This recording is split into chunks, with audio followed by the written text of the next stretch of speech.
Bom dia a todos, como é que vocês estão? Tudo bem? Tudo tranquilo? Bom dia, Bom Fernando. dia. Bom dia. Estou admitindo as pessoas. Pode transmitir.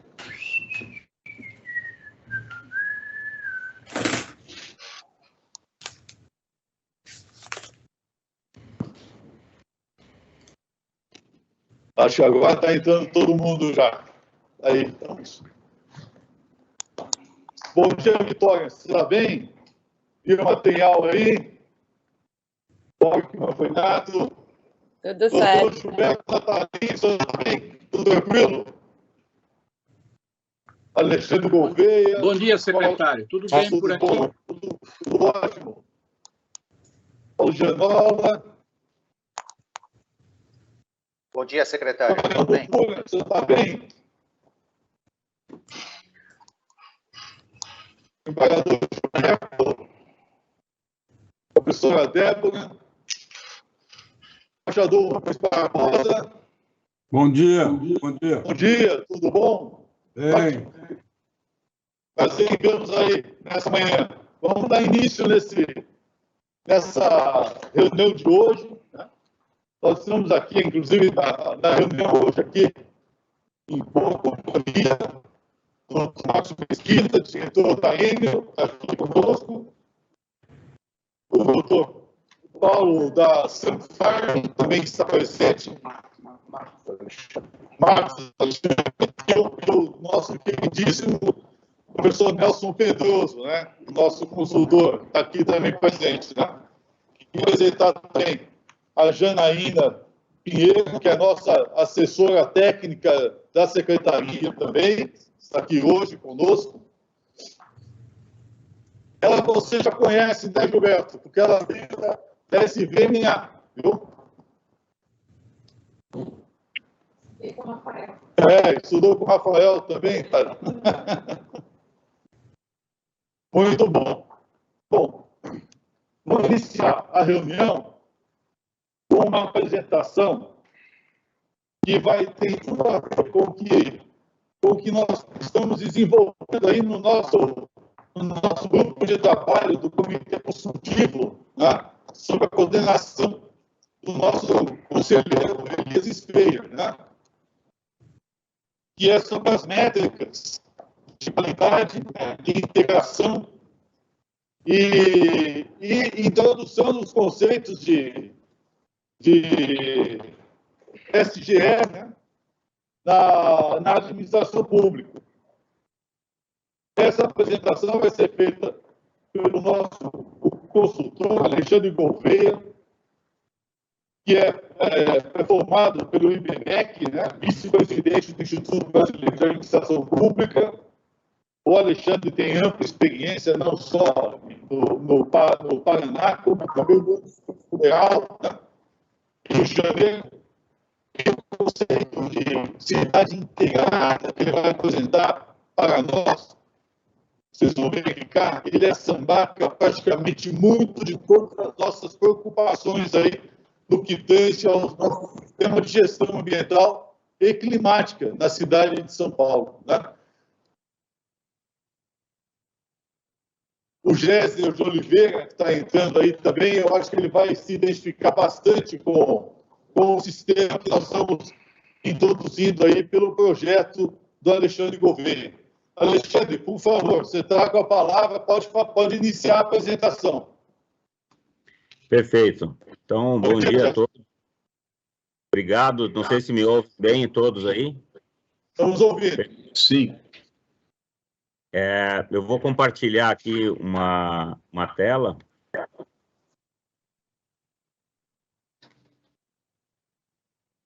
Acho que todos já podem ver. Como é que estão aí? Eu não enxergo mais as pessoas aí.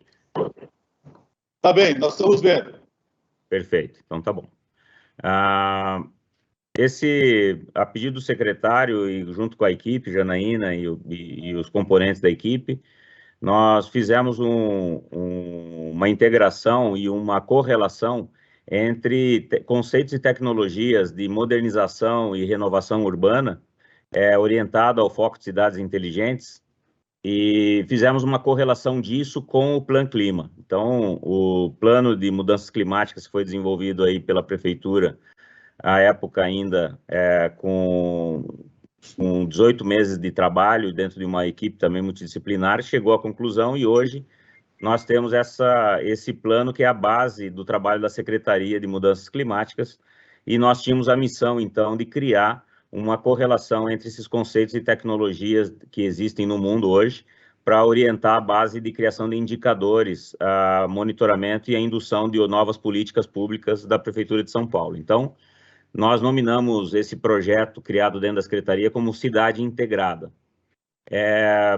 Para fazer realmente as bases, aí o arrimo de tudo isso, o ponto focal é o Plan Clima, até tem uma correção para fazer aí, está como Pan Clima. O Plan Clima tem como visão e objetivo principal aí até 2050, realmente desenvolver a cidade, né, com esse foco em diminuição de desigualdade e resiliência, principalmente em controle e neutralização total de carbono, e essa visão ela é alcançada através de 2 objetivos gerais, sendo o primeiro, com uma meta até 2030, com uma redução de 50% nas emissões do efeito de gás estufa, tendo como base os níveis de 2017, e a segunda meta é implementar as medidas que possam fortalecer essa capacidade de resiliência do município, objetivando aí diminuir todas as vulnerabilidades que já conhecemos, que são importantes ter como objetivo e meta.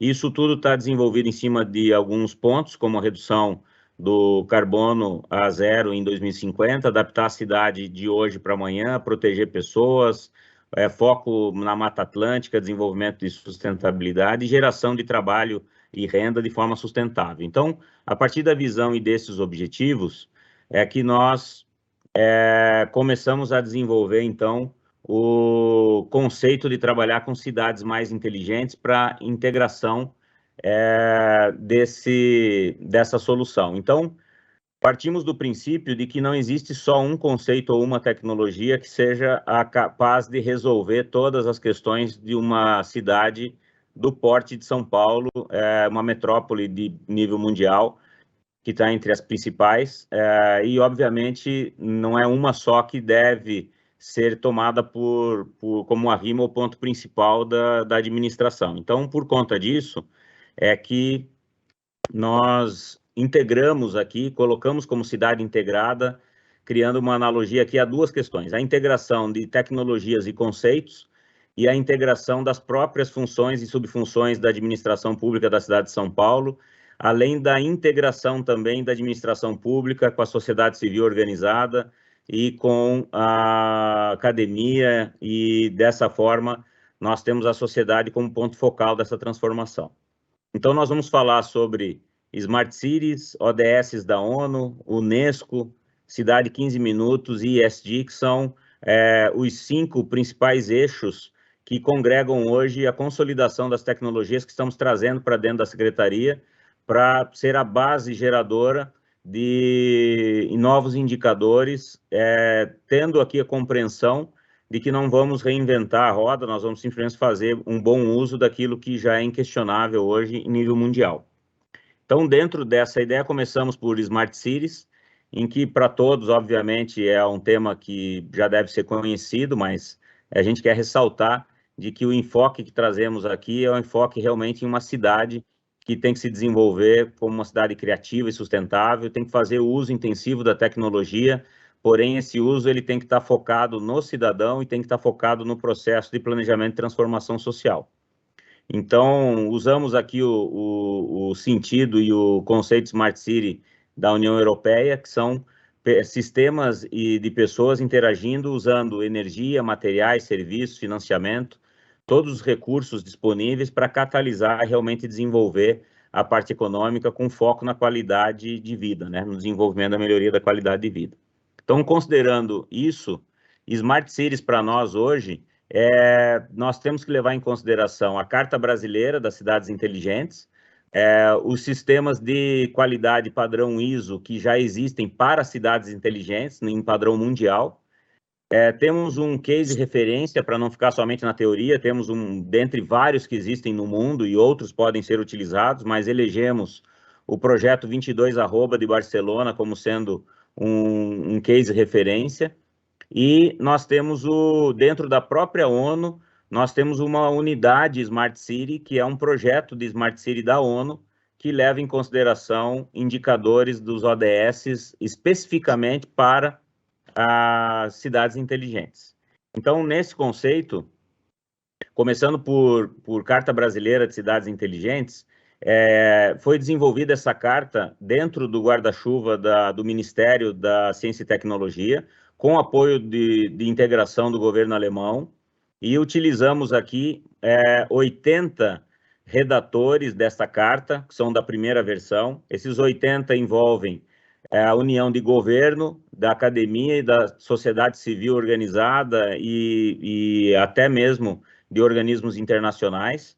E nisso o foco dessa transformação é exatamente nas discussões que podem transformar a cidade, na ideia de que nós estamos numa realidade em que 75% dos municípios brasileiros estão abaixo de 50 mil habitantes, de que nós temos que reduzir desigualdades e temos que incluir diversidades, e para isso, transformação digital nas ações de desenvolvimento sustentável, promover acesso equitativo à internet, governança urbana, movimento massivo de educação, fomentar desenvolvimento econômico. Então, dentre várias dessas metas, sem perder foco em responsabilidade social e ambiental, e ter como desafio aí planejamento, qualificação e assim por diante. Então, a carta ela já está publicada, ela já tem mais de uma edição. Essa carta, a última edição já recebeu a contribuição de mais de 230 autores, e ela é base do PL, do projeto de lei que está no Congresso Nacional, que é o Marco Regulatório das Cidades Inteligentes, das Smart Cities. Então, esse é um movimento que já parte para uma regulamentação. Então, é algo que a gente tem que ficar de olho e atender realmente e alinhar junto com esses objetivos em geral. Essa carta já tem publicação, é fácil de achar no Google. Colocou lá a Carta Brasileira de Cidades Inteligentes, já aparece o link, desce um PDF, e você tem um material completo, inclusive com bases de indicadores para o que a carta determinou como sendo base. Nós temos também uma outra coisa a ficar atento, que é a certificação internacional ISO, dentro de um padrão. Essa certificação, ela compreende 3 normas, criando a família de normas de dados para cidades, que essa família de normas, ela reúne a 37120, que fala de qualidade de vida e sustentabilidade, a 37122, que fala de tecnologia e indicadores para cidades inteligentes, e a 123, que trata da capacidade de agir de forma preventiva a ação diante de desastres naturais, economia da cidade, o chamado de resiliência. Essas 3 normas colocadas em conjunto geram 276 indicadores que certificam uma cidade como cidade inteligente. E essa certificação, ela pode ir desde o nível de aspirante até o nível Platinum, sendo que aspirante ele alcança até 45 dos indicadores e Platinum acima de 100, baseado na norma 37120.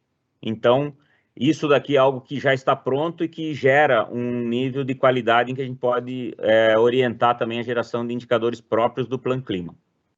Hoje, são 79 cidades certificadas pelo padrão internacional ISO no mundo. Dessas 79 cidades, no Brasil, somente São José dos Campos é certificada pela ABNT, que é a Associação Brasileira de Normas Técnicas, que regulamenta o ISO no Brasil. São José dos Campos se certificou há menos de 90 dias, inclusive está na mídia algumas dessas publicações, e foi um trabalho de um bom tempo, aí, uma trajetória de pelo menos 6 anos para chegar nessa curva. Então, hoje nós temos algumas referências, fora São José dos Campos, na América do Sul, a gente tem Bogotá e Buenos Aires, que são também referências dentro dessa certificação ISO, o que é um padrão. Outro ponto dentro de Smart Cities que a gente está levando em consideração é o projeto 22 e uma carta 22 Barcelona, que foi escrita em novembro agora de 2021, recente, em Barcelona, em que tiveram presente instituições aí do Congresso Nacional aqui do Brasil, a sociedade civil organizada, empresas brasileiras, e o professor José Piquet, que foi o idealizador do projeto e que hoje é o presidente mundial da Triple Helix Alliance, que é uma organização mundial de desenvolvimento social.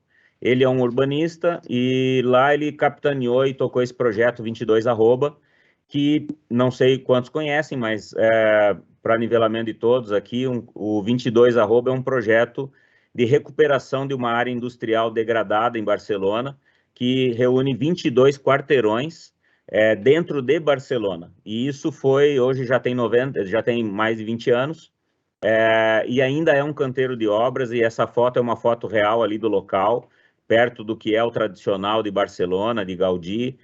Nós temos uma área totalmente modernizada, e lá existem N ações pautadas pelo governo para desenvolvimento local, inclusive no formato de construção, no padrão, na capacidade construtiva em habitações sociais, e isso renovou o tecido urbano todo, trazendo trabalhadores, economia nova, desenvolvimento novo.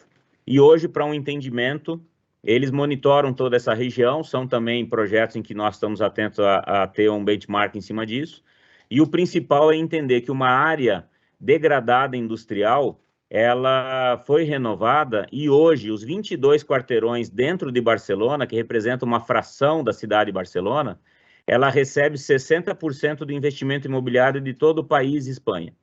Então, nós temos aqui um case realmente de sucesso com reflexos, tanto sociais quanto de desenvolvimento econômico, ou de todos aqueles objetivos que temos dentro do Plan Clima também. Um outro ponto de interesse é olhar esse projeto da ONU, que é o United Smart Cities, que tem todo um programa, mas o principal é compreender que a própria ONU tem, dentro dos 17 Objetivos de Desenvolvimento Sustentável, ela elencou os 7 objetivos que estão alinhados com Smart Cities. Então, não é excludente a pensar em nenhum dos outros 10 que completam os 17, mas o objetivo 6, 7, 8, 9, 11, 13 e 17 são os que a própria ONU determina como objetivos a serem mensurados e medidos e aferidos para um projeto de Smart Cities. Então, é em cima desses que a gente também está colocando mais peso estratégico na construção dos indicadores Plan Clima, para estar alinhado com esse projeto United Smart Cities da ONU, né? Então, com isso, Smart Cities para nós é um composto dessas 4 ações mundiais, e aí não podemos estar perdendo de vista, obviamente, os ODS, e os ODS é o que todos aí já conhecem certamente, né, os Objetivos de Desenvolvimento Sustentável, que tem por foco garantir para as pessoas em qualquer lugar desfrutar realmente de uma vida com mais paz e prosperidade, e para isso nós temos os 17 objetivos em foco, porém repetindo os 7 objetivos que fazem parte do ODS da ONU. Então, água limpa e saneamento, energia acessível e limpa, emprego digno e crescimento econômico, indústria, inovação e infraestrutura, cidades e comunidades sustentáveis, combate às alterações climáticas e parcerias em prol das metas, são os objetivos focais que temos dentre os 17 para o projeto Cidades Inteligentes e para o projeto Plan Clima, além de ter um certo nível de envolvimento com todos os outros 10. Então, fora Smart Cities e ODS, nós também levamos em consideração um conceito de cidade 15 minutos, é um conceito urbanístico que fala de cronourbanismo e hiperproximidade. Esse conceito foi criado por Carlos Moreno, um professor da Universidade de Sorbonne, e ele cria o que para alguns é um conceito utópico, mas o conceito não precisa ser fixado em 15 minutos, mas é a ideia do cronourbanismo e da hiperproximidade, em que temos que desenvolver políticas e desenvolvimento e planos diretores e crescimento dentro do possível, com espaço-tempo nas cidades identificadas. Então, temos que identificar que as pessoas devem, nos seus territórios, principalmente nas metrópoles, elas devem ter acesso às necessidades de vida e, dentro das necessidades de serviços públicos, uma proximidade. Então, células que vão sendo criadas, e quando tem uma interseção, uma conexão entre essas células, a gente acaba criando uma malha celular e que cobre realmente toda a metrópole, dando mais qualidade de vida para as pessoas. Então, é algo que a gente coloca aqui como um item a ser preocupado, a ser objetivado assim, na preocupação dos planos. Então, o conceito defende um caminho de cidades melhores, considerando realmente aí a falta de acesso facilitado a alguns tipos de serviço. Então, isso também é um ponto dentro das teses a serem observadas, e esse conceito ele fala de proximidade, diversidade suficiente de alternativas para as pessoas, densidade, abrigar realmente pessoas em relação aos serviços e estar presente no maior capilaridade possível dentro da cidade. Aqui tem um link para uma matéria da Carta Capital, que é particularmente eu recomendo, em que ela traça a contribuição de diversas pessoas, de diversos lugares, inclusive de São Paulo, mas contribuindo para essa ideia de que é um projeto urbanístico que tem que ser, que pode ter uma trajetória entre utopia, mas que se aproxima realmente da realidade do que a gente tem que fazer dentro do desenvolvimento urbano, prevendo, inclusive, o crescimento dos centros urbanos até 2050, 2060. A Unesco também é um ponto focal para nós importante, porque ela realiza N projetos de desenvolvimento. E dentre esses, focados em cidade, nós temos 2 que nós trouxemos aqui, que é o Rede de Cidades Criativas e o Cidades 1000. Ambos projetos defendidos pela Unesco, sendo que Rede de Cidades Criativas, ela foca na criatividade como indutor do desenvolvimento econômico, social, cultural e ambiental. Então, quando falamos em desenvolvimento econômico, social, cultural e ambiental, não tem como não ter uma sobreposição com as outras iniciativas dos ODS, iniciativas da ONU, iniciativas do padrão ISO, todos estão preocupados com isso por miradas diferentes, por óticas diferentes, e nós estamos tentando integrar. O Cidades 1000 é um projeto novo do Unesco que trata do Cities Media and Information Literacy, que é essa capacidade de alfabetização midiática e informacional, porque hoje as pessoas se capacitam e se educam por redes sociais, elas capacitam e se educam por influenciadores digitais. Então, dentro disso, a Unesco está preocupada em realmente combater fake news, trabalhar a qualidade das informações e a forma como as pessoas vão interagir com os conteúdos informacionais. Então, a Rede Cidades Criativas ela foi lançada em 2004, existem 295 cidades certificadas dentro dessa rede, e dessas 295 são 90 países. Então, dentro disso, nós temos algumas cidades no Brasil, mas o ponto principal é o desenvolvimento de artesanato, arte popular, design, cinema, gastronomia, tudo que tenha um alinhamento para promover o desenvolvimento urbano e sustentável. O Cidades 1000, ele trabalha com esse conceito, como eu comentei, de combater fake news e trabalhar com os principais stakeholders aí, no empoderamento dos moradores da cidade em ter acesso informacional de qualidade. Para isso, existem 3 indicadores e métricas que estão por trás desse conceito. Esses também serão considerados, dentro do possível, dentro dessa linha dos projetos que vamos desenvolver. E o ESG, que é exatamente essa capacidade das empresas assumirem uma ótica de governança ambiental e social e corporativa alinhada aos seus objetivos da corporação. Então, ir além de maximizar lucros a qualquer custo, hoje...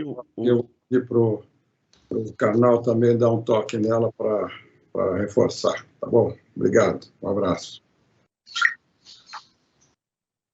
Então, o ESG ele tem essa capacidade de integrar esses conceitos de governança, e hoje tem uma relação entre o desenvolvimento ambiental, social e de governança com essa...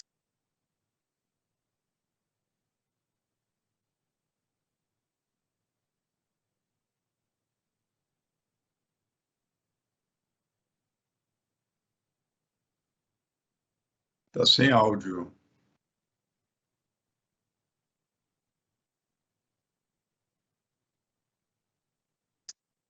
Oi? Estão ouvindo? Ok. Agora sim, ficou temporariamente sem áudio. Obrigado por avisar. Eu estava comentando não sei em que hora que parou aqui o meu áudio, mas eu acho que no ESG mesmo.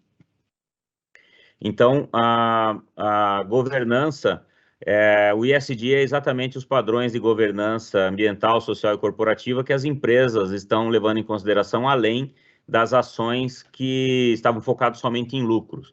E dentro de uma trajetória aí, nós já temos isso muito bem permeado no mundo hoje, porque em 2004 houve esse primeiro movimento do secretário-geral da ONU, Kofi Annan, em apresentar para 50 dos principais CEOs das grandes instituições financeiras como que as empresas deveriam olhar para fatores sociais, ambientais e de governança e terem nisso um impacto no seu valor de mercado, nas suas trajetórias. Então, em 2006 já os princípios de investimento responsável foram adotados, hoje já tem mais de 3 mil signatários, e as gestões dos ativos deles já ultrapassam mais de 100 trilhões de dólares, que foi medido em 2019, e cresce constantemente em todo ano com a adesão de cada vez novos a mais.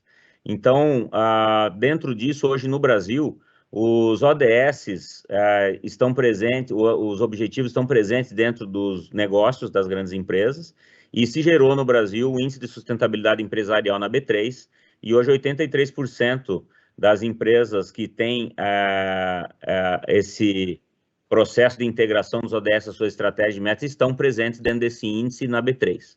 Então, isso é algo que gera indicadores, gera métricas, e o ESG é algo importante a ser identificado como ações a serem também consideradas dentro do Plan Clima. Então, dentro dessa ação e dessa visão geral de todos os pontos que analisamos para integrar, temos a ideia de fazer essa ação funcionar através da Secretaria implantando e apoiando o desenvolvimento das políticas públicas, das funções e subfunções de governo dentro da cidade de São Paulo, integrando a Secretaria de Mudanças Climáticas com outras secretarias e trabalhando nisso na identificação do ciclo de políticas públicas. Então, identificação do problema público nós já temos, a própria criação da Secretaria de Mudanças Climáticas é um resultado dessa identificação. Temos uma agenda pública, acho que a nossa conversa aqui, esses comitês e também as ações com outras secretarias e outros organismos já respondem um pouco que essa agenda existe.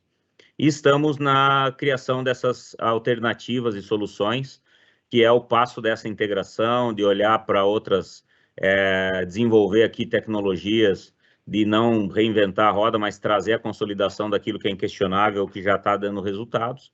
Isso aqui vai gerar, através da contribuição de todos que estão aqui, mais alguns parceiros da Secretaria, além de outros organismos da Secretaria da Prefeitura de São Paulo, gerar realmente insumos para decisão. Aí nós vamos entrar na área de planejamento e execução, que envolve reforma do plano plurianual, que só se faz uma vez por mandato, mas cabe essas reformas conforme as inovações, bem como as próprias leis orçamentárias e os novos decretos e as novas instituições, quando se implementa a política pública, e temos aí um PDCA completo de planejamento, execução, avaliação, que traz o monitoramento e essa avaliação final pós política pública, né?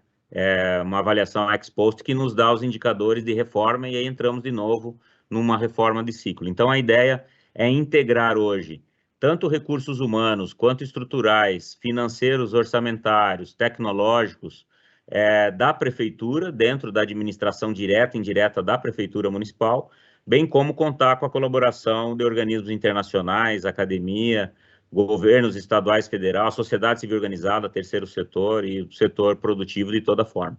Então, isso já está dentro da agenda, já está dentro da pauta, e é dentro desse conceito que o Plan Clima nos coloca o objetivo aí de uma cidade mais inclusiva, acolhedora e eficiente, e temos apoios de algumas instituições já nesse início. O meu papel aqui é de apoio a secretaria, né? O meu trabalho já dentro de trabalhos que eu fiz até na ONU durante 3 anos e no governo do Distrito Federal. Dentro da UNB fizemos também um bom trabalho de desenvolver políticas públicas dentro do IPOL, que é o Instituto de Ciência Política. Então, com essa visão geral de também trabalhar com projetos Smart Cities, sendo conselheiro da FIRA Barcelona dentro dessa visão de reforma Smart City, que a gente trouxe uma contribuição para o secretário, e essa apresentação foi pautada por ele e validada num trabalho junto com a equipe técnica aí. Então, fico à disposição, vou descompartilhar aqui, secretário, mas fica a seu critério aí se precisar de algum complemento. Alexandre, excelente apresentação. Como eu disse no início da apresentação, acho que o Jéssica ainda não estava e nem o Elias, né? Isso tem muito a ver com aquelas preocupações que nós mesmos estamos desenvolvendo, né? Jéssica, o Elias também com um grupo de trabalho com referência ao ESG, né? Então, integra, é uma forma que nós estamos encontrando de poder integrar essas preocupações, né? E formatar um rosto, né? Passível, inclusive, de poder até não só consolidar uma governança específica, mas também estabelecer métricas, né, para que a gente possa ter um rosto até para obtenção de financiamento para os nossos projetos, né, que possam decorrer desse tipo de atividade. A palavra está aberta aos nossos conselheiros, por favor. Doutor Elias. Deixa eu abrir o microfone. Já tá, estão me ouvindo? Ouvindo. Okay, bom dia a todos aí. Parabéns, Alexandre, pela apresentação. Se você puder disponibilizar, eu agradeço, tá certo? Realmente existe essa diretriz, né, da ONU com esses segmentos. Eu participei de uma reunião, né, através do The Economist, junto com a cidade de Nova York. É interessante, Nova York também se declarou, né, Net Zero, né, 2050, 2030, né, e agora está correndo atrás. E uma grande preocupação no projeto deles, que eu queria compartilhar com vocês, se a gente vai ter que zerar a pegada de carbono, né, não vai ser só das grandes, né? Como é que ficam as pequenas e médias empresas, tá certo?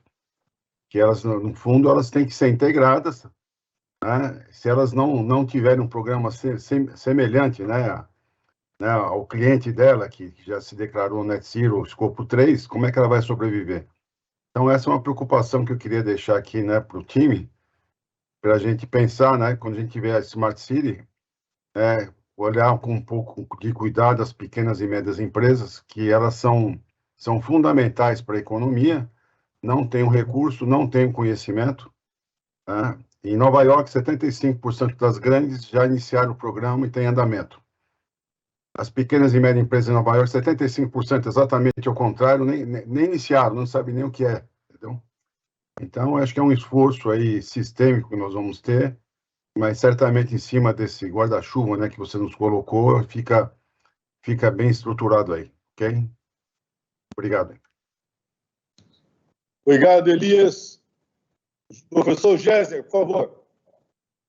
Olha, só para cumprimentar também o Alexandre, concordo com as observações do Elias e acho que é muito interessante. Acho que na medida em que a gente consiga traduzir em metas de médio prazo para a cidade, isso também dá um plano de médio prazo que pode resistir às oscilações naturais aí dos ciclos políticos, mas ter muito claro uma direção para a cidade em torno do meio ambiente, né? E como a gente teve a oportunidade de discutir e comentar, eu acho que realmente a linha, na medida em que as metas estiverem bem claras, com métricas também claras, que eu acho que é a preocupação de conseguir, a preocupação do Elias também, eu acho que a possibilidade de financiamento é muito boa, né? Acho que há uma oferta de recursos bastante abundante para projetos dessa natureza, muito positivo. Obrigado, Jéssica. Warwick, por favor. Bom dia a todos, muito obrigado mais uma vez pelo convite, secretário, e especificamente aí sobre a apresentação do Alexandre. Eu achei fantástico, parabéns pela consistência e concisão aí das informações. Eu acho que isso nos ajuda muito. Nós estamos aí não só com a Seclima, mas com várias outras iniciativas tentando constituir aí uma forma de monitorar todas essas informações através de uma tecnologia de informação. E isso que você fez, Alexandre, é uma coisa que vai muito na convergência desse tipo de inovação. Gostei muito também da complementação que ele fez, e ia mencionar Nova York como um exemplo, né? Caiu bastante gente ou minha impressão aqui? Mas Nova York teve, há mais de 10 anos atrás, fez um documentário, chama The Green Apple, e eu acho que vale a pena, secretário, a gente eventualmente avaliar, analisar esse documentário, porque trata de todas essas questões, inclusive foi feito pela PBS, né, que é uma organização pública de televisão, e a narração é nada menos do que do Brad Pitt, que faz um trabalho fantástico de congregação dessas informações da cidade, integrando em algumas questões de construção, transporte, enfim, da gestão pública da cidade. Eu acho que é exatamente essa capacidade que nós precisamos ter de comparar elementos, né, para irmos juntos. Não adianta a gente querer ser a melhor cidade, esses ranqueamentos, a melhor cidade do mundo, isso não existe mais, isso é um conceito obsoleto. Nós precisamos todos sermos os melhores, porque senão ninguém vai ganhar essa briga. Não há menor sentido em ficar comparando cidade, muito pelo contrário, todos nós temos que estar a um nível alto. Então, quando a gente pega esses parâmetros e os coloca numa atitude comparativa, não é para ver quem que é o melhor, é justamente para saber que estamos todos no mesmo barco, todos na mesma onda. Então, Alexandre, eu acho que é nesse sentido que eu gostaria de, não só parabenizar, mas propor essa integração, essa interação entre nós, para que a gente possa justamente avaliar essas informações, esses dados que são gerados e produzidos e relatados, para que nós possamos saber, como falou Elias, e as outras corporações, e as outras cidades menores, que não vão ter a mesma capacidade e até competência de fazer tudo isso de uma forma integrada. Então, uma cidade como São Paulo, além de tudo, além de melhorar a si própria, ela tem também que ser um exemplo, um benchmark para todo mundo. Eu acho que isso realmente faz com que a gente tenha uma visão de luz no final do túnel, que realmente é o sol, né? Então, muito obrigado aí pela sua apresentação. Obrigado. Obrigado, Warwick. Alexandre, você quer fazer uma manifestação final? Primeiro agradecer o tempo de todo mundo e falar que esse material já está em posse ali da secretaria, e a ideia é que realmente ele seja compartilhado com todos. Ele já está aberto, inclusive, quero dizer que é um material aberto, é open mesmo, é para contribuições e crescimento a partir desse grupo. Então, todas as observações aqui foram muito pertinentes e realmente tenho a mesma percepção que vocês. Nova York é uma referência proporcional a São Paulo, de certa forma, temos quase que as mesmas dores de metrópole, então aquilo que está sendo feito lá, temos lá hoje um documento que chama-se Rebooting New York City, que é um documento de uma universidade, através de um núcleo que eu tenho relações, que entregam exatamente para os novos governantes, entregaram agora, em janeiro, para o novo prefeito de Nova York, um documento repensando as questões urbanísticas e de uso da cidade. Então, assim, acho que todas essas iniciativas, como citadas agora, elas têm que ser consideradas e ampliadas dentro desse conceito cidade integrada Seclima, porque esse cidade integrada que nós apresentamos é algo feito só para Seclima. Eu não vi em outros lugares, como aqui, governo do Paraná, não vi no Distrito Federal agora, recentemente, Pará, lugares em que eu passei, eu não vi essa capacidade de integração de tudo isso, porque sempre elegiam algum tipo de linha. E eu acho que aqui, o Fórum está nos ajudando muito a criar a capacidade de sermos inquestionáveis quando dermos essa publicação do projeto que vai se desenvolver aí, né? Então é isso. Queria agradecer também o tempo. obrigado, Alexandre. Obrigado aos nossos conselheiros. Eu acho que é um primeiro passo, uma apresentação do projeto, agora a implementação. Ela vai seguir adiante, assim, extremamente sob os cuidados e o acompanhamento, o monitoramento dos senhores, né? Isso que é muito importante, né? Já temos aí um grupo trabalhando com isso, que é coordenado pelo Elias, né? Eu acho que nós vamos trabalhar aí com esse projeto do Alexandre aí, muito bem integrado aí com as atividades do Conselho. Obrigado, viu, Alexandre? Excelente apresentação. Eu quero agradecer, secretário, eu queria pedir a licença, se me permite, porque eu tenho uma reunião agora às 11 também, e tem a ver com o nosso assunto depois, mas assim, eu estou atendendo justamente, complementando uma agenda que está complicada ali, com o pessoal do Ministério da Ciência e Tecnologia. Tá ótimo, fica tranquilo, tá? Muito obrigado, viu? Forte abraço. Obrigado a todos, um bom dia para todos.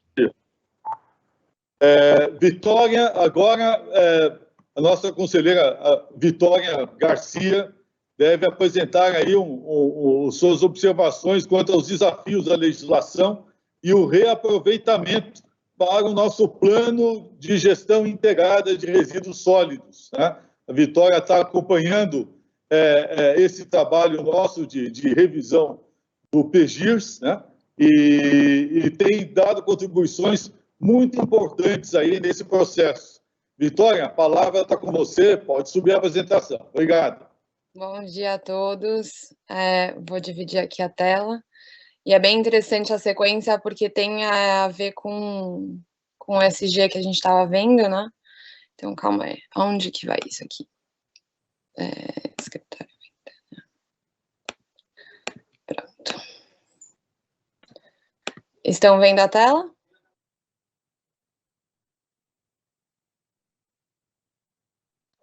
Está projetando, sim. Sim? Bom. Então, bom dia. É um prazer fazer essa apresentação, né, a um comitê que é tão seleto e a pedidos do secretário. Na última reunião, não sei se estavam todos presentes, mas eu mencionei um pouco a questão da dificuldade, né, dos novos projetos de reciclagem e reaproveitamento, e em grande parte por problemas de entraves de legislação ou ausência de legislação. Então, a partir desse comentário da minha área de atuação, a gente desenvolveu esse material. Eu atuo na área de reaproveitamento, de reciclagem, principalmente com comunidades e a indústria, e agora, atualmente, eu estou trabalhando com a indústria automobilística, e em ambos casos, a gente vê que existem desafios em relação ao incentivo, tanto fiscal, financiamento, a legislação que está desatualizada atualmente, a regularização e a padronização dessa legislação, e afeta muito o desenvolvimento dos projetos, principalmente na indústria. Existe, o que a gente vê hoje, um receio dessas dificuldades legais que se apresentam na aprovação do órgão público para desenvolver projetos dentro do pátio industrial, por exemplo, mas principalmente de incorporar o reaproveitamento dentro das atividades industriais. E existe uma falta, então, de incentivo e projetos desde o setor público e judiciário para fazer pesquisas que afetam a abertura de um novo mercado e o reaproveitamento efetivo de certos materiais. Eu vou apresentar, então, hoje o contexto de São Paulo em relação aos grandes geradores, que a gente tem hoje 2.700 quase empresas cadastradas no painel de resíduos sólidos do IBAMA, e a zona que a gente vê em rosa, então, são as zonas predominantemente industriais, que não é grande parte do município de São Paulo, porém, se a gente for abarcar o estado de São Paulo, estamos todos rodeados de zonas industriais, como São Bernardo do Campo, e somos o maior pátio industrial da América Latina. O volume, então, que está sendo produzido, e o último cadastro que a gente tem é de 2019, é um comentário que eu queria fazer, que a doutora Clauciana esteve me ajudando e auxiliando com documentos, que são as pesquisas sobre a real produção e reaproveitamento desses resíduos. Em todos os municípios do estado de São Paulo, eles estão realizando uma investigação sobre isso, uma pesquisa, com 645 municípios, e ainda sem resposta do município de São Paulo sobre a geração de resíduos. Os dados que a gente tem de 2019 é entre perigosos e não perigosos, então a gente tem aí umas 460 mil toneladas de não perigosos e 18 mil de perigosos.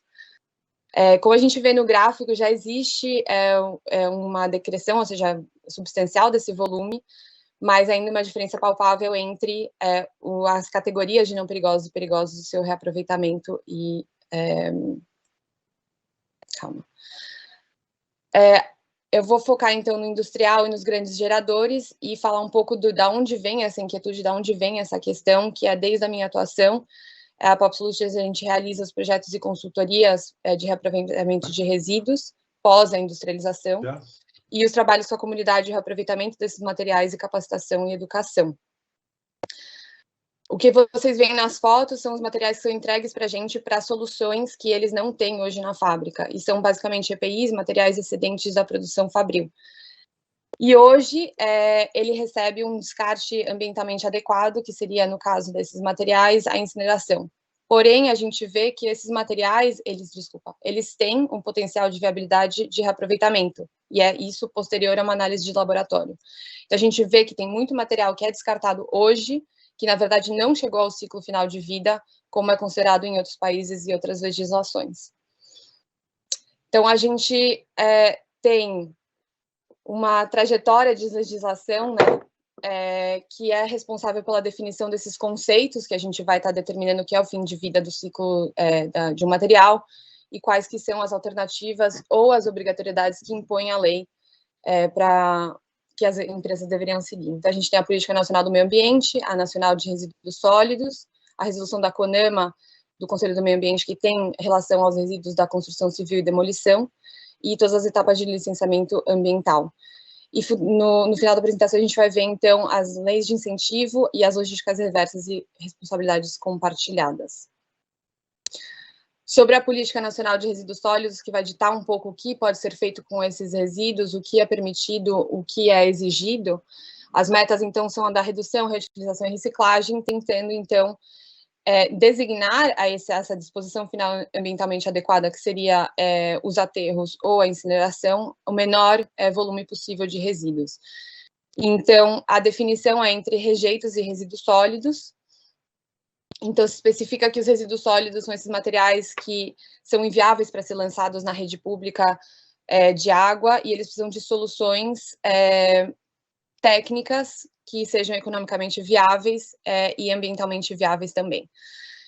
E já os resíduos sólidos, eles são inviáveis, né? Oh, desculpa, eu troquei. Os resíduos sólidos e os rejeitos, então, são que já não tem opções para reaproveitamento, então a única coisa que sobra é colocar ou num lixão ou a incineração. Uma vez que eles são categorizados como sólidos ou rejeitos, eles, então, são previamente, ou seja, posteriormente, categorizados como não perigosos e perigosos. E assim, então, determina as diferentes exigências legais a cada grande gerador e condiciona um pouco o que a lei vai exigir. A responsabilidade desse segmento é do CNIR, nesse caso. Então, se entende por perigosos os materiais que são inflamáveis, corrosivos, reativos, tóxicos, patogênicos e que estão atrelados, então, ao licenciamento ambiental em termos de compromisso. Um dos pontos é a categorização do que é perigoso hoje, que é um ponto que a gente vai ver a distinção, então, que tem entre o que é perigoso dentro de certas categorias do RSD, que seria da construção civil e demolição, e o RGG, que é dos grandes produtores.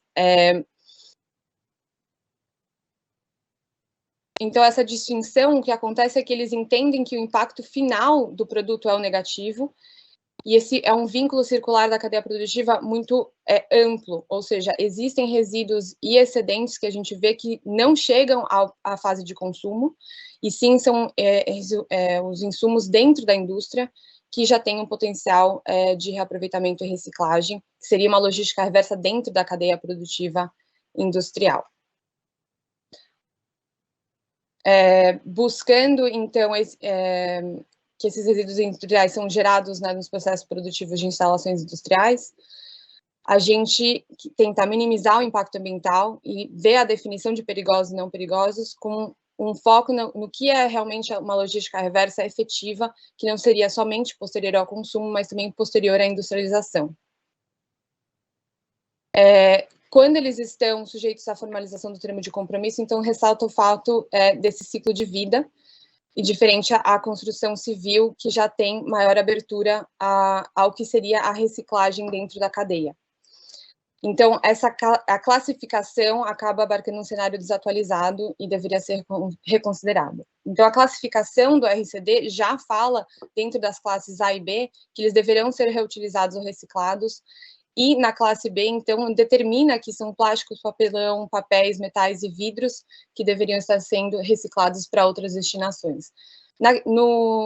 Em relação à classe A, eles falam que se não existe um reaproveitamento efetivo agora, eles deveriam ser reservados para usos futuros, ou seja, não é uma destinação final nesse sentido.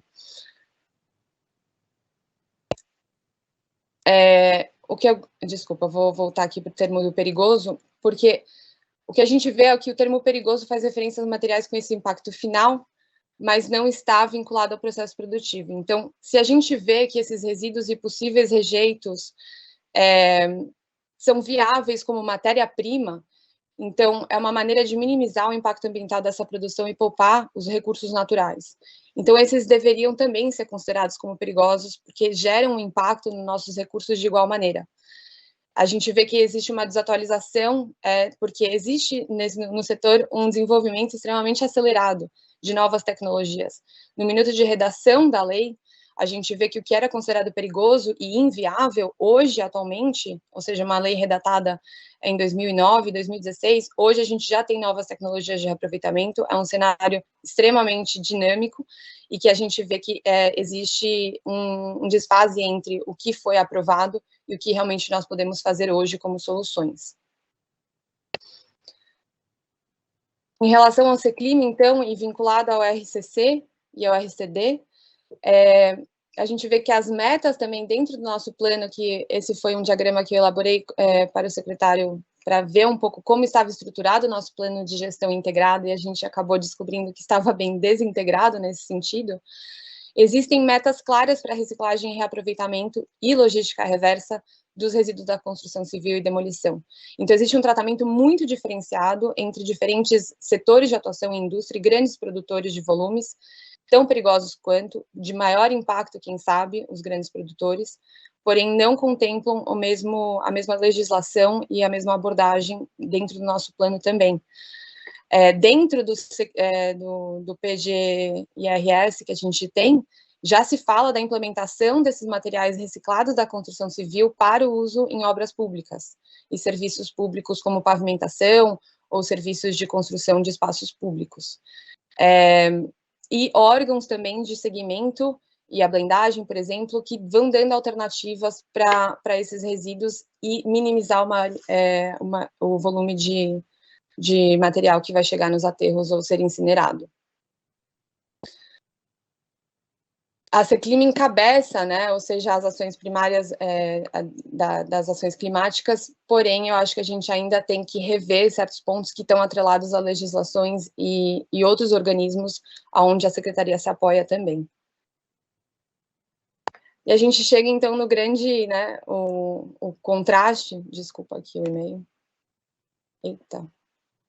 Vocês continuam vendo a tela? Sim, está visível. Voltou ao normal. Voltou ao normal? Bom. O problema é que a gente vê os problemas da lei, o problema de tratamento de resíduos, etc.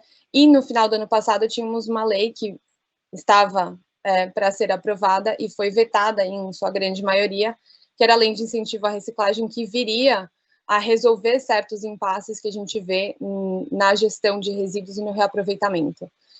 Então, a lei de incentivo, basicamente, ela vinha ajudar na dedução de imposto, ou seja, o impulso que o mercado precisa e a indústria precisa para desenvolver in loco ou internamente soluções, que seria a redução do imposto de renda para a pessoa física de 6% e a pessoa jurídica de 1%, e também os pilares que a gente tem dentro da CECLIMA, que são as capacitações, formações e assessoria técnica, a informação a essas técnicas, a incubação de microempresas, de pequenas empresas, como o Alexandre também estava comentando na apresentação dele, de cooperativas, as pesquisas e estudos para subsidiar essas ações, a organização de redes de comercialização. Existe um receio por meio do mercado que não existe, por exemplo, no caso da Europa, que a gente vai apresentar um ponto específico, que é um valor agregado dentro do mercado para esses materiais reciclados. Atualmente na Europa existe uma maior atenção ao que é reciclado, é mais favorável até ao consumo versus o que utiliza uma matéria-prima. E principalmente o Favo Recicle, que seria o fundo de apoio para as ações voltadas à reciclagem, que viria apoiar todos esses pequenos produtores e pequenas cooperativas e os catadores e todas as pessoas que estariam se beneficiando de uma facilidade de um projeto de reaproveitamento. Essas políticas teriam facilitado o avanço e otimização da gestão de resíduos, e também, graças ao material bibliográfico enviado pelo secretário, no edital, né, de projetos de disposição final de receitas, a gente vê esses entraves de licenciamento ambiental que também dificultam muito o reaproveitamento, ou seja, em obstáculos ao fluxo de investimento que teriam para esses novos projetos, uma demora de análise de requerimento, então, ou seja, um processo burocrático que desincentiva também a tentativa do setor, e desconhecimento dos órgãos ambientais em relação às novas tecnologias para o tratamento de resíduos sólidos.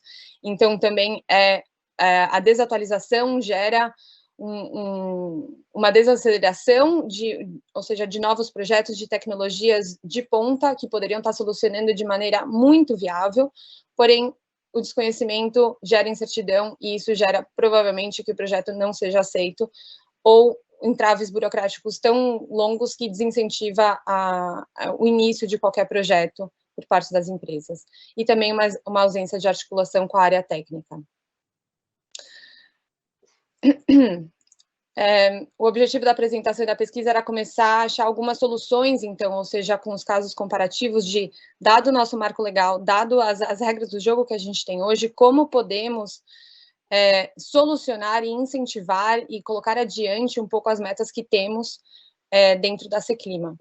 Então, como caso comparativo, a gente vai olhar para um aspecto muito específico dentro da organização da legislação da União Europeia, que está focado nessa classificação e determinação do critério do resíduo sólido, e o impacto que tem positivo dentro da indústria da reciclagem e reaproveitamento.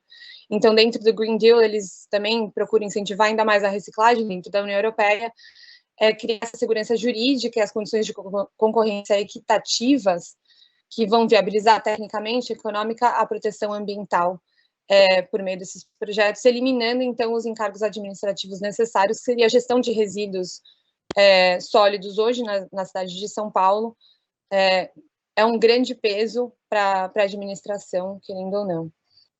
Então, eu cheguei no que é um ponto importante para mim nessa definição, que é o que eles definem por o final da vida de um resíduo, né? Os critérios de fim de resíduo e que é um novo material. Então, isso está dentro da diretiva que foi aprovada em 2008, e o critério vai especificar quando esse resíduo, que era considerado resíduo, pelas suas viabilidades de reaproveitamento, deixa de ser um resíduo e se transforma em um produto, ou seja, um material bruto secundário. Então, não entrar numa cadeia de disposição final, mas sim dentro do próprio ciclo de vida, entre a disposição final, a gente acha que existe um novo uso para isso e a gente consegue retornar isso para o ciclo produtivo da indústria. Então, isso foi determinado no Waste Framework Directive, e eles têm certos parâmetros para falar o que significa, ou seja, o que determina que esse resíduo já agora é um material bruto. Então, é quando a substância é comumente usada para aplicações específicas, ou seja, a gente vê que existe um material que vai ser jogado fora, mas, no nosso caso, hoje, a gente trata com um material que é um excelente isolante térmico e acústico, e é usado na automobilística, então existe um exchange, né, desculpa o português, mas existe um exchange entre diferentes setores, ou seja, da construção, por isso que o tratamento diferenciado entre a construção civil e os grandes geradores não deveria existir, porque esses materiais eles podem transitar entre diferentes aplicações, e que existe um mercado, ou seja, uma demanda para esse material, ou seja, claramente um rejeito de feltro fenólico não tem um mercado, porém, o rejeito de feltro transformado em isolante térmico e acústico, sim, tem um mercado atualmente ativo. E dado um uso legalmente adequado, ou seja, provar que esse material tem as características que seguem a lei para a aplicação que ele vai ter, e não vão gerar, então, um resultado adverso à saúde e ao meio ambiente para esse novo uso que vai ser dado. Isso vai garantir, então, visando o alto nível de proteção ambiental e o benefício econômico, essa lei aponta a máxima valorização do resíduo, desculpa, baseada na verificação e na viabilidade. Então, eles falam que com a verificação desse resíduo e o compliance com os critérios do fim do resíduo, você pode, então, tirar os resíduos da construção, como as cinzas ou as escórias, cotas metálicas agregados, para reutilizá-lo em novas operações depois da valorização. É essencial a gente entender que tudo isso se vê refletido pelo acesso à informação também, ou seja, o ciclo e os critérios de fim de resíduos significa que nós temos conhecimento dos materiais que estão sendo dispostos hoje em aterros e sendo incinerados. E o que a gente vê no nosso mercado é que não existe um conhecimento global dos materiais e os potenciais de reaproveitamento. Ou seja, hoje, se não é um resíduo considerado perigoso, fica no livre-arbítrio da empresa dispor disso ou não, ou reaproveitar disso ou não. E como não existem os incentivos, então desencoraja completamente que a pessoa tenha o altruísmo de fazer um projeto ambiental ou social. Essa apresentação, basicamente, era uma abertura a debate, né? Porque é uma primeira aproximação que a gente vê dos entraves sobre o que significa a definição do resíduo sólido e a vida útil desses resíduos. Então, pensando em expandir o conceito do que é perigoso pela viabilidade de reaproveitamento, e nos materiais enviados pelo secretário, então, sobre o gerenciamento de resíduos, a gente começa a entender quais seriam as possibilidades de atuação da Seclima dentro desse marco, e qual que seria a autonomia que ela teria. Então, na lei federal, a gente tem que entender que a autoridade competente, que seria, nesse caso, o município de São Paulo, pode definir os procedimentos operacionais e especificações mínimas para a disposição final dos rejeitos, ou seja, definir o que realmente para a cidade de São Paulo é considerado rejeito, o que é considerado resíduo sólido e o que é considerado potencial de reaproveitamento. E para a mesuração correta desse elemento, então, é necessário observar a cadeia total de gestão, que era o que a gente tinha mostrado antes, ou seja, a logística reversa, não no sentido que a gente está vendo agora, mas ver os outros loops que podem existir dentro dessa logística reversa também. E para que essa disposição final ambientalmente adequada, que hoje é restritiva, possa, ou seja, reduzir o que hoje vai ser a distribuição dos rejeitos em aterros. E voltando ao ponto principal, então, que eu acho que na minha opinião, um dos pilares também do plano de gestão integrada, que é o acesso à informação, que gere um conhecimento, que tem um potencial econômico dos recursos, ou seja, nós perdemos muito dinheiro em material que é queimado e colocado em aterros hoje, que são materiais perfeitamente reutilizáveis para ser retornado à cadeia e gerar um desenvolvimento econômico também e social. E como no caso europeu a gente tem serviços online de consultoria, existe o caso também de Valência, que tem um portal de transparência de pontos, ecopontos e quais que são as medidas que você tem que fazer. A União Europeia também tem até um manual de como você, ou seja, se desfazer do seu carro e como tratar cada peça do seu carro. Existe uma lei específica para a indústria automobilística. E, basicamente, então, é o que a gente vê que é os desafios que apresentam a legislação e o que fica claro que o poder público e o judiciário deveriam incentivar essa mudança de paradigma que a gente vê em todas as apresentações da Seclima e para onde a gente quer realmente levar a nossa cidade e avançar nas nossas metas para combater o câmbio climático. O que a gente pode fazer para permitir, ou seja, driblar o que a gente tem hoje de obstáculos e usar as leis e emendas que a gente tem hoje para o nosso benefício, ver as brechas que a gente tem na legislação e como a gente pode, por meio de manobras de conceitos, começar a entender que os rejeitos e resíduos que nós temos hoje podem ser considerados como matéria-prima bruta dentro da nossa cidade. Obrigada. Eu acho que isso é um tema que precisa de bastante estudo, existem muitas leis e outras brechas que a gente poderia achar, e, obviamente, uma arquiteta apresentando sobre temas legais, mas eu acho que é um grande caso de estudo para o nosso comitê, e eu adoraria a opinião de cada área de atuação dos expertos. Muito obrigado mesmo. Aliás, eu já imaginava que o Géser ia levantar a mão aí após a apresentação da Vitória, porque, Géser, isso daí é a sua cara, né? Na verdade, nós estamos precisando de regulação, né? Tem todo um ciclo econômico aí que nós estamos deixando de aproveitar, né? Porque não tem uma regulação do sistema, né? Muito obrigado, viu, Vitória? É um comentário, Fernando, é que não existe a regulação e é muito confuso. Acredita, até para a pessoa que sabe o que você está procurando, você não acha. Então, assim, se a gente quer, que é o caso da Europa, a informação é digerida, a informação é fácil de achar, ela é gráfica e ela é interativa. Então, você tem uma dúvida, você tem uma questão, você vai conseguir achar dentro dos portais, você vai ter ajuda para conseguir solucionar o seu problema. E todos alinhados, que era um pouco o que o Warwick falava, a gente precisa tentar resolver isso juntos. E o poder público tem que auxiliar e a gente tem que ir de mão dada para chegar ao porto que a gente está tentando chegar.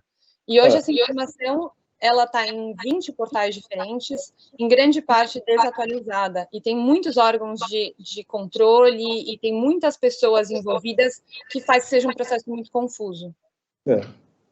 Obrigado, Vitória. Géser, por favor. Olha, eu queria agradecer realmente, parabéns, Vitória, uma apresentação muito integradora em um sistema desintegrado. Acho muito importante. Só me ocorreu, na parte, você falou muito bem, a parte do tratamento tributário, e a impressão que eu tenho é que há uma série de desincentivos à reciclagem. Quer dizer, o nosso tratamento tributário é o contrário do que deveria ser. Quer dizer, você tem uma externalidade positiva, você deveria estimular, você deveria subsidiar. E, ao contrário, a gente onera. E eu chamaria atenção para a discussão que está hoje no Supremo, da Lei do Bem, a respeito do tratamento do crédito de PIS/COFINS, porque atualmente, a interpretação dos artigos 47 e 48 desestimulam a utilização de material reciclado. Acho que é uma discussão muito interessante que a gente deveria considerar. Existe até um projeto de lei e um voto, ainda está em discussão no Supremo, né? Eu acho que é algo bastante relevante, tem um impacto muito grande sobre o estímulo à reciclagem. Eu acho que seria muito importante atentar para isso, eventualmente considerar, se não é o caso, de fazer proposições ou manifestações a respeito. Sim, eu acho que é interessante o que eu fiquei tentando entender assim, bom, passar uma nova lei, ou seja, uma nova lei é um processo muito demorado. Nós temos um problema que tem que ser resolvido ontem. Então, o que a gente tem para trabalhar hoje? E o que esse end of waste criteria é muito importante porque a gente muda a ordem da onde cai o rejeito. Então, a lei que está regendo hoje é se o rejeito significa tal coisa. O que acontece se a gente muda o significado disso? Se a gente coloca que o rejeito, na verdade, não é rejeito até que você prove que ele não pode ser mais reutilizado. Ou seja, colocar como imperativo esses estudos. E eu acho que é o impulso do governo, por exemplo, em patrocinar, se não fazer um incentivo fiscal, é o acesso à informação. É falar, a gente vai exigir um maior tratamento e a gente disponibiliza uma informação sobre esses materiais, sobre as possibilidades de reaproveitamento. E isso vai da mão do que a gente estava vendo com o secretário também na parte da academia, da investigação científica, do que a gente pode ver das novas tecnologias de aplicação. Se a gente disponibiliza mais informação sobre isso, então a gente tem, quem sabe, um maior compliance do mercado e da indústria. Obrigado, Vitória. Elias, por favor. Parabéns pela apresentação. Eu acho que é um tema muito importante, como o Géser colocou, né? A regulação, ela é uma indutora, né, dos movimentos, né, que a gente está procurando. É importante também atrair agentes econômicos, né, por trás. Se a gente quer reciclar, Será que talvez não trazer incentivo, empresas que reciclam tivesse algum incentivo fiscal, coisa que o valha, entendeu?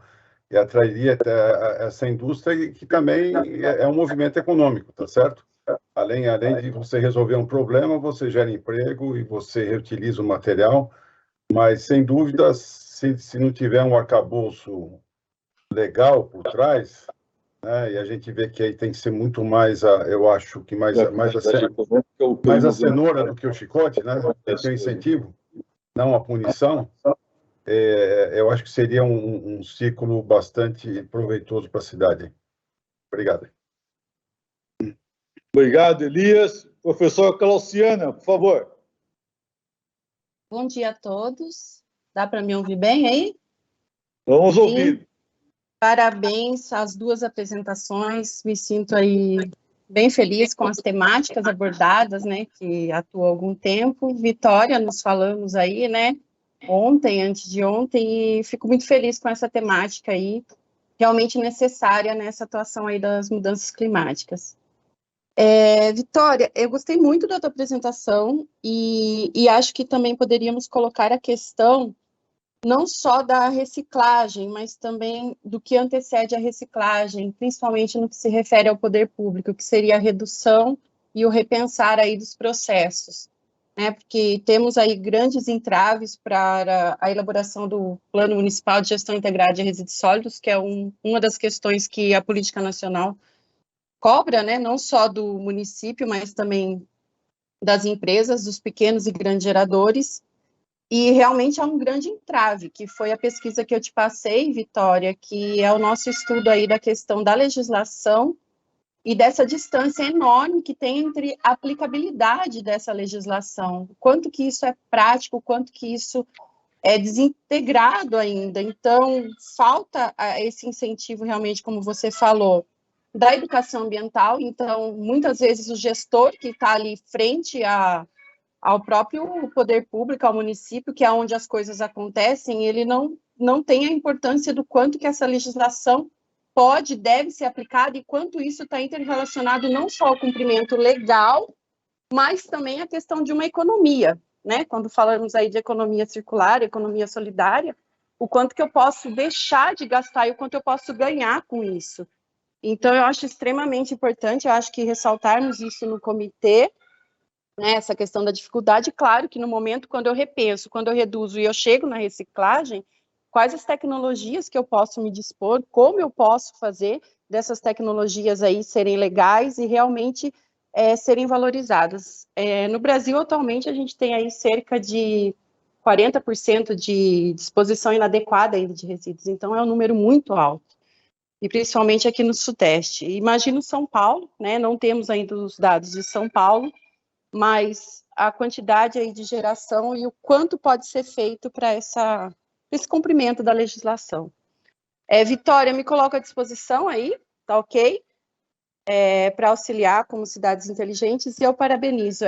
Só um ressalvo aí para essa questão da educação ambiental, a questão de fortalecer coprodutos. Tá? A gente tem, por exemplo, aqui na região de Piracicaba, temos uma empresa, eu acho que o Varvik deve conhecer, ArcelorMittal, que eles criaram especificamente uma seção de coprodutos. Então, todos os resíduos deles acabaram passando por um estudo, tá, envolvendo universidades, e desses estudos acabaram gerando aí coprodutos. Então, um deles é o tijolo solo cimento, eles acabam criando aí produtos para asfalto, enfim. São formas, e são poucas empresas ainda que acabam vislumbrando essa questão aí de aproveitar o seu resíduo numa forma máxima, né, e não dispor isso aí em aterro ou de forma inadequada. Acho que é isso a minha contribuição e estou à disposição aí nessa área que eu atuo aí há um bom tempo. Parabéns, Vitória, e parabéns também ao Alexandre, que não está aí no momento, mas eu gostaria de deixar registrado. Muito obrigado, Clauciana, excelente colocação. Varvik, por favor.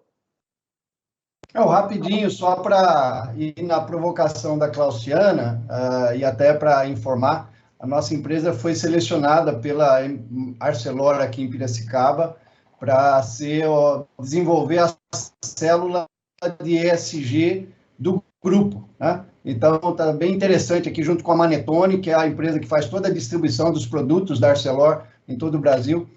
Nós estamos fazendo uma experiência muito interessante, que essa conversa aqui, secretário, está sendo frequentemente levado para a corporação, que é a maior empresa de aço carbono no Brasil e uma das principais do mundo, né? Então, tenho reportado frequentemente a iniciativa da cidade de São Paulo, justamente porque as oportunidades que estão aparecendo, tanto no setor privado quanto essa aqui no setor público, tem sido de uma riqueza muito grande. Só para aproveitar o merchandising aí que a Clauciana me provocou. Obrigado.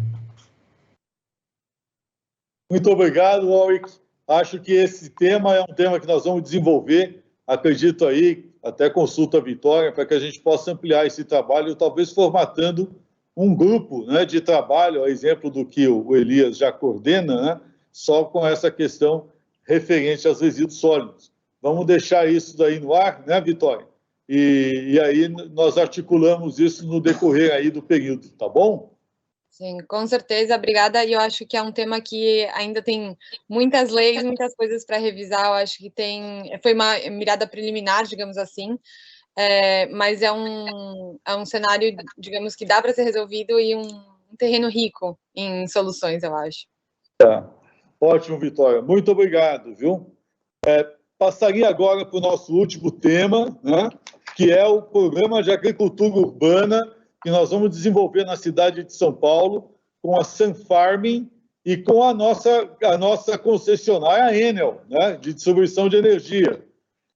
Nós estamos aqui contando com a presença do Marcos Alexandre, da Sun Farming, que é uma empresa alemã, e, aliás, é uma empresa alemã do governo, né, alemão, e com o doutor Marcos Mesquita, que é o nosso diretor da Enel, né, que está aqui nos prestigiando nessa reunião, e com o nosso consultor, né, que é o especialista nessa área de hortas urbanas, né, que é o Nelson Pedroso, o professor Nelson Pedroso, que está aqui conosco acompanhando a reunião. Então, eu passaria a palavra ao Marcos Alexandre, né, para poder fazer a apresentação, ok?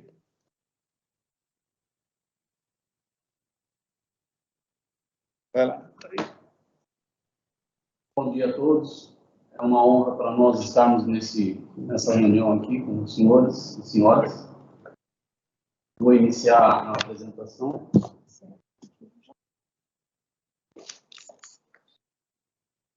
Vocês estão vendo a apresentação? Ainda não, Fernando. Deixa eu ver aqui, só um minutinho. Tá aqui embaixo. Só um minutinho que já estão abrindo. Agora sim. Agora sim, né? Sim. Ok, abriu. Obrigado. Bom, nós somos a Sun Farming Group AG Alemanha e nós estamos instalando aqui, inicialmente no Brasil, 4 grandes projetos, iniciando aqui pela relação já com a cidade de São Paulo e a Enel, e também o apoio da GDS, que já tem uma experiência de 40 anos em hortas urbanas. E a nossa proposta inicial é uma região na zona leste de São Paulo, que foi alinhada junto com os objetivos da Seclima e da Prefeitura de São Paulo, devido à importância da questão social e do nosso interesse também em contribuir com a nossa tecnologia, com a nossa proposta, que são soluções inteligentes para cidades e campos. O nosso objetivo principal é a implantação inicial de um centro com 30 megawatts pico. É um centro, na verdade, que gera energia verde, solar, e com produção de alimentos e também geração de emprego e renda continuada. Inicialmente, nós estamos focados nessa região abaixo dos Vinhões e de áreas de extrema necessidade de atenção social. E esses levantamentos apontaram essa região inicial de Itaquera, Zona Leste, São Mateus, para iniciarmos o nosso primeiro projeto em parceria com a Enel e com a GDS. Então, como eu já disse, o nosso objetivo principal a implantação desse centro com transferência de tecnologia. Nós entendemos que durante 15 anos de experiência da Sun Pharming na Europa, Oriente Médio, África, que é importante nós termos o foco na educação, erradicação da pobreza, empoderamento de mulheres, trabalho sustentável, segurança alimentar. São os pilares dos nossos projetos globalmente. E agora, na cidade de São Paulo.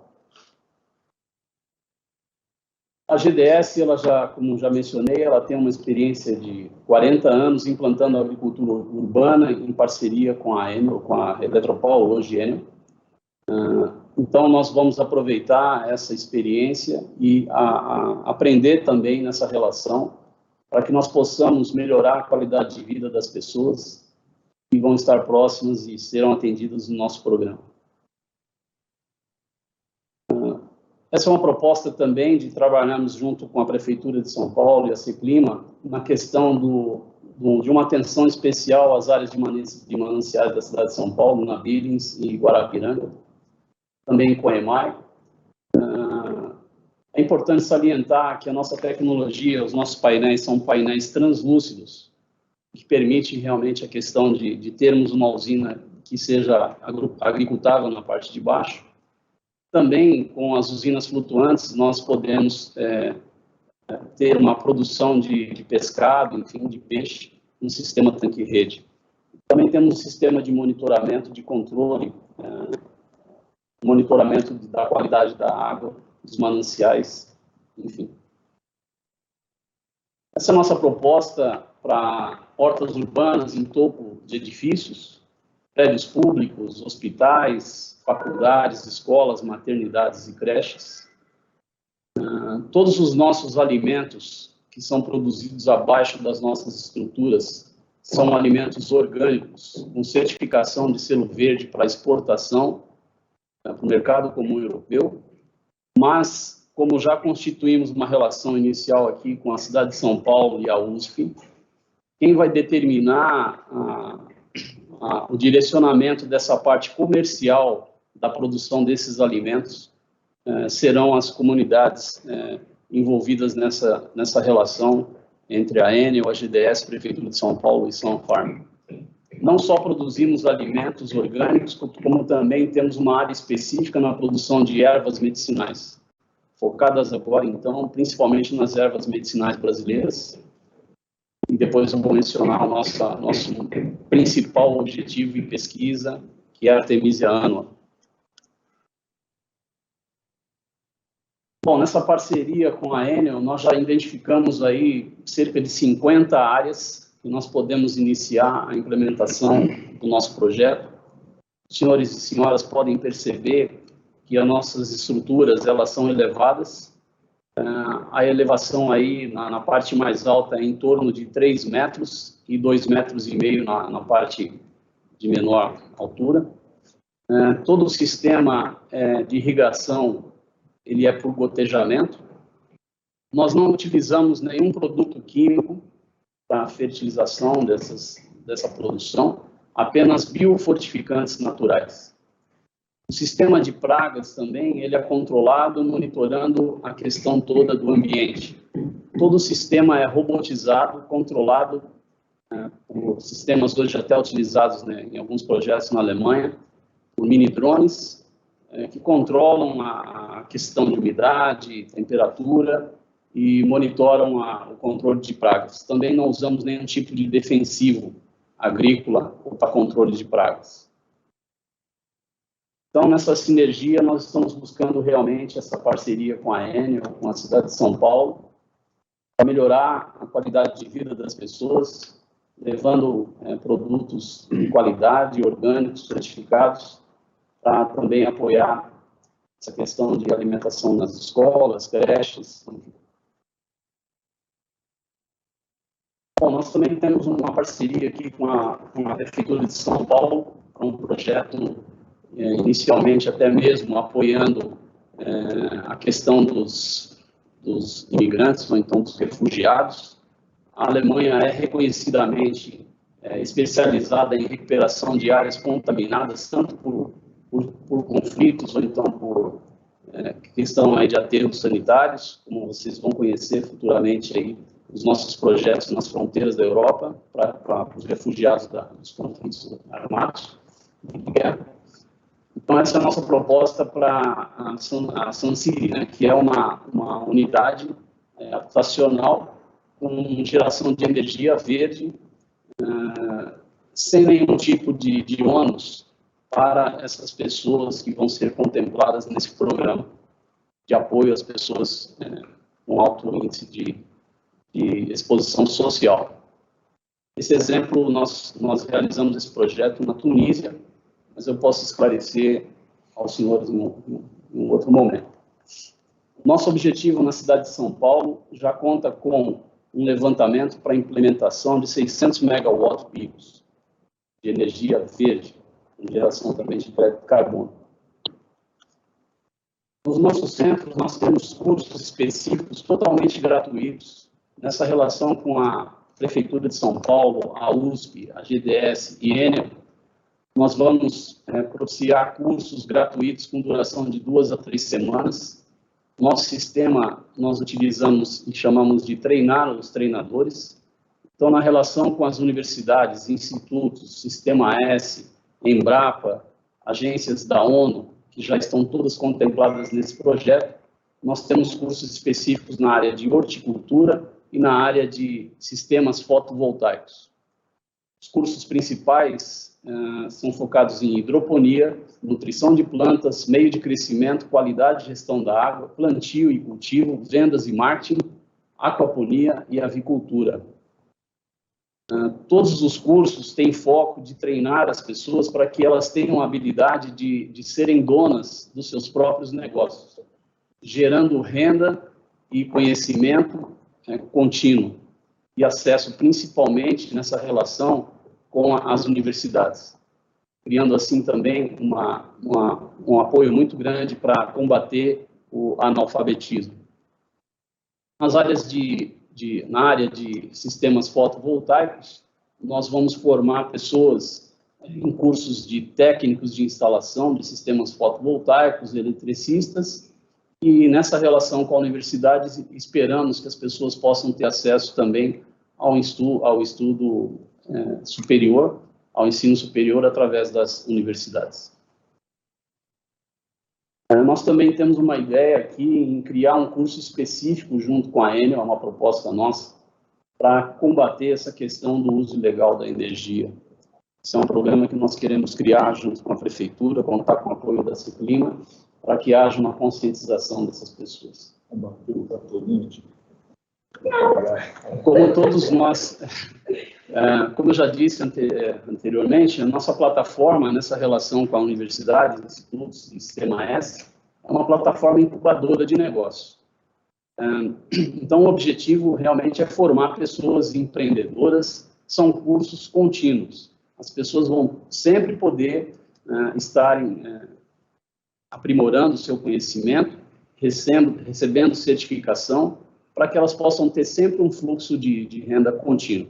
É muito importante também salientar que nas nossas experiências dos centros Sun Farming instalados globalmente, de cada 10 pessoas que se inscrevem nos nossos programas, 8 são mulheres, que determinam uma renda contínua para as famílias, devido à questão do abandono dessas mulheres com filhos, enfim, por o abandono da situação de conflito, ou então pelo abandono também social.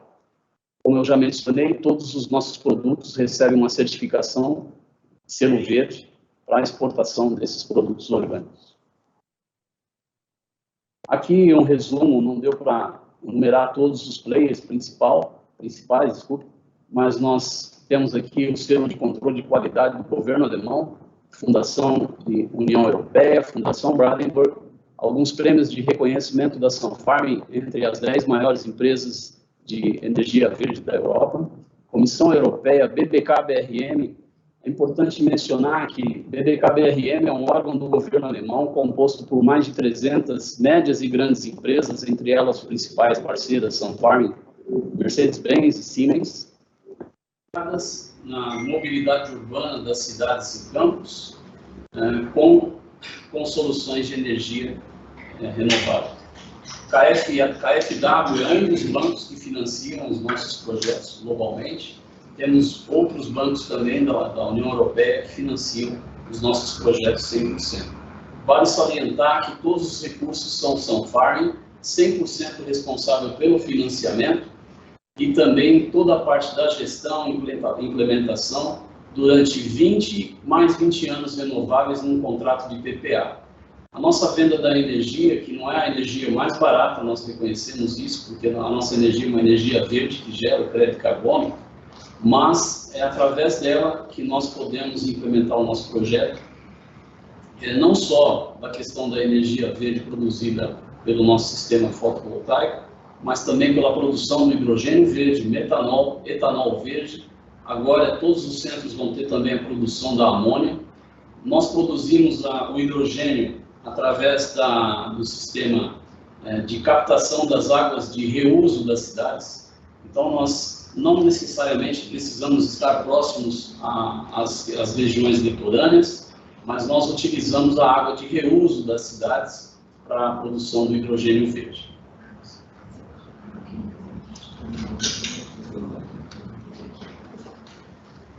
Bom, eu já encerrei a apresentação, eu espero que todos tenham ouvido bem e agradeço muito a oportunidade e passo a palavra agora aos colegas presentes aqui.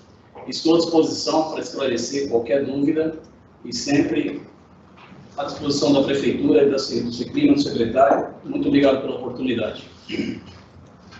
Obrigado, Marcos. Excelente a apresentação. Queria passar a palavra ao nosso diretor da Enel. Por favor, doutor Marcos Mesquita. Bom dia, secretário. Bom dia a todos. É um prazer estar aqui. Isso aí com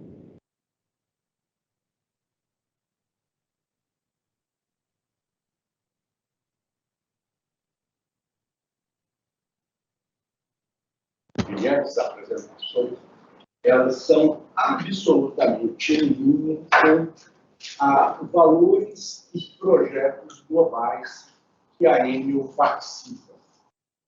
Nós estamos em 30 países e agimos localmente, sempre. Né? E somos figuras constantes nessas ações globais, né? Como, por exemplo, a última reunião em Glasgow teve painéis da Enel preocupada com mudanças climáticas, importantíssimo para nós. Nós somos uma distribuidora de energia, sabemos o quanto somos afetados, né? Todas as vezes em que você tem eventos climáticos prováveis e cada vez maiores, né?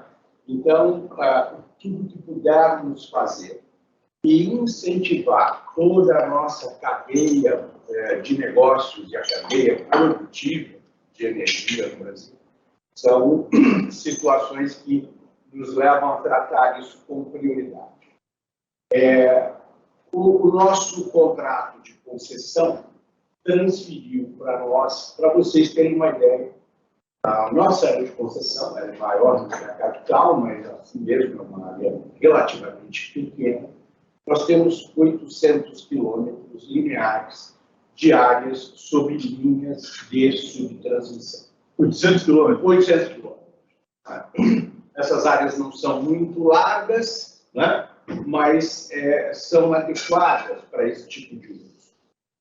Boa parte delas é um problema para nós. Tá? É um problema para invasão de áreas, para usos indevidos e assim por diante. Tá? Sabemos que isso chega a ser incomodar os vizinhos dessas áreas. Tá? E é a presença constante da nossa marca junto aos nossos clientes. Daí, a busca de darmos uma destinação adicional a essas áreas, de maneira a integrar o máximo possível a estas comunidades. Né? E temos já vários exemplos, né, bastante bons que reforçam nossa marca, nossa presença. Um dos nossos projetos, feitos com uma organização não governamental em São Mateus, gera em torno de 7 toneladas mês de alimentos, de produtos. Conseguimos integrar isso com outro projeto de ação social, né?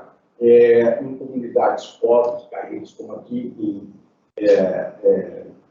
Iópolis, tá? Para vocês terem uma ideia, boa parte desses alimentos fazem aquelas refeições comunitárias, né? Então, isso tudo gera para nós um valor extraordinário, né?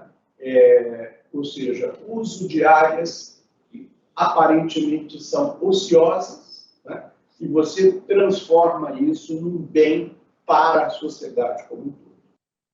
Daí, essas parcerias com os programas e projetos, nós não somos especialistas em gerar alimentação, né?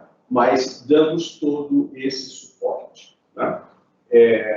Nós, aos poucos, estamos cadastrando essas áreas que estejam livres, né? Inicialmente, certo? De forma que elas sejam objeto de projetos tão bonitos quanto esse, né? Eficientes, gerador de renda, gerador de conhecimento, multiplicador de iniciativas, né? É o que a gente entende que é um projeto que transpassa várias áreas da companhia, né? Nossos colegas de sustentabilidade, patrimônio imobiliário, a área operacional, sempre tendo em vista que é uma área de risco, né? Portanto, o uso tem que ser bastante disciplinado, né? De maneira que você não interfira, né? Em aspectos técnicos.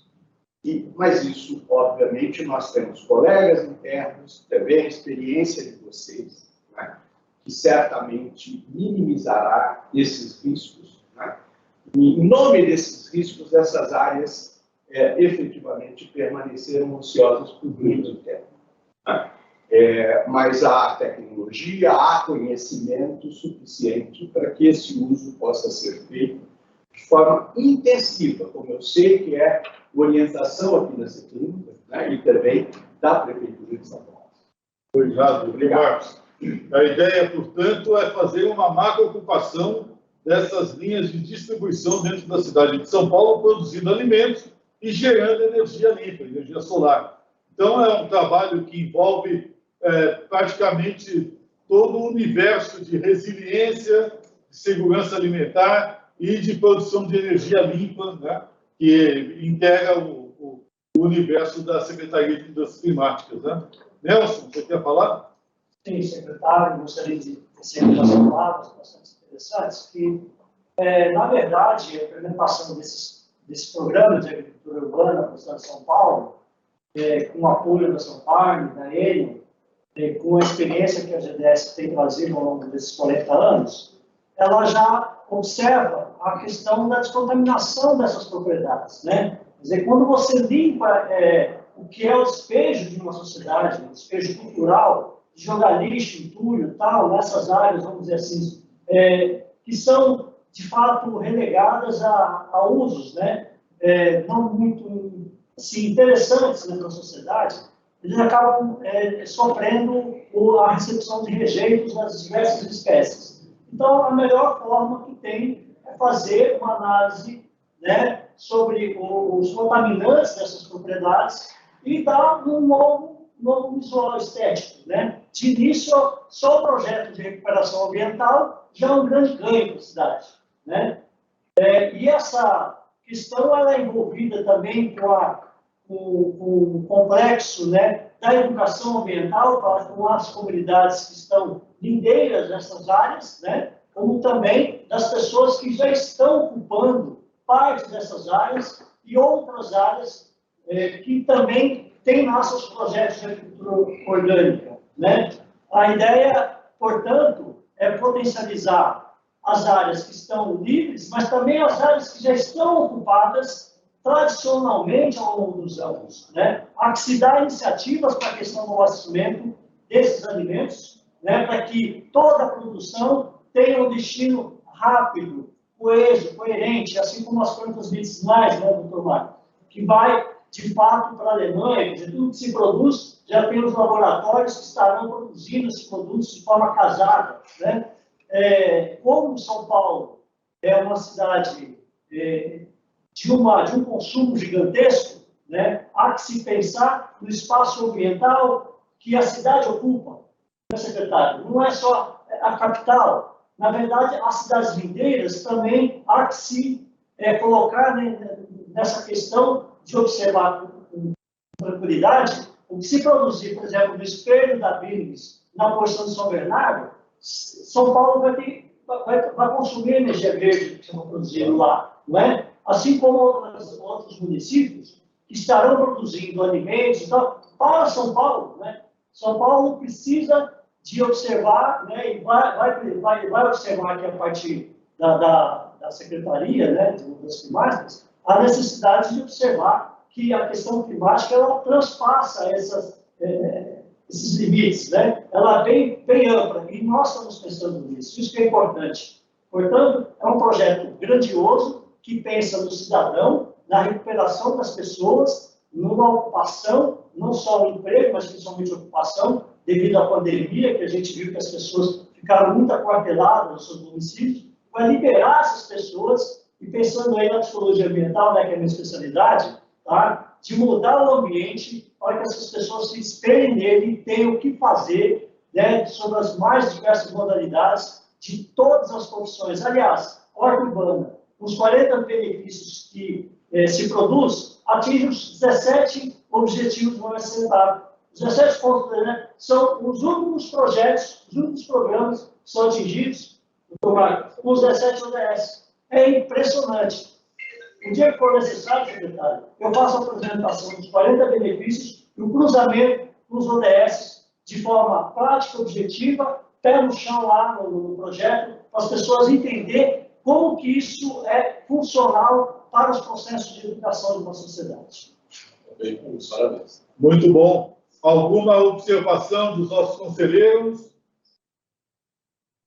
Então, queria agradecer ao Alexandre pela apresentação, ao doutor Marcos Mesquita pelas palavras e ao Nelson Pedroso também pelas observações. E dizer que esse é um dos projetos mais queridos nossos, né, da Seclima, até mesmo por conta da sua absoluta viabilidade, né? E está sendo desenvolvido por uma articulação entre partes. Isso é muito importante, né? Ou seja, utilizando os instrumentos de mercado. Isso é muito importante, né? Sem onerar a administração pública, né? Queria passar uma última questão para os nossos conselheiros. Nossas reuniões processam-se na primeira quarta-feira de cada mês.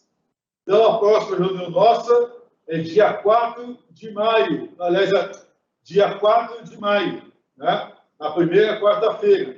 E assim por diante, né? É uma forma de nós podermos manter a regularidade das nossas reuniões, né? Já com a previsibilidade, né?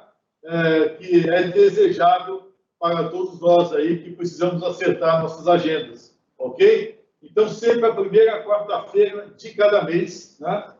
Com exceção de setembro, porque a primeira quarta-feira é dia 7 de setembro, né? Então, aí paguemos no dia 8, tá certo?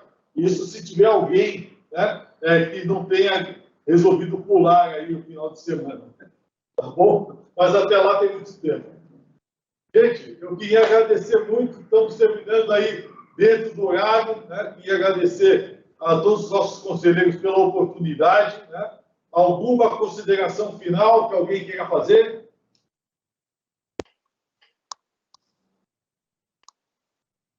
Então, vamos encerrando, né? Muito obrigado a todos, um forte abraço, até 4 de maio. Muito obrigado, viu? Obrigado, Fernando. Parabéns pelas Fernando. apresentações do dia. Obrigado, Paulo. Obrigado. Tchau, pessoal. Muito obrigado, viu? Oi. Tchau, tchau.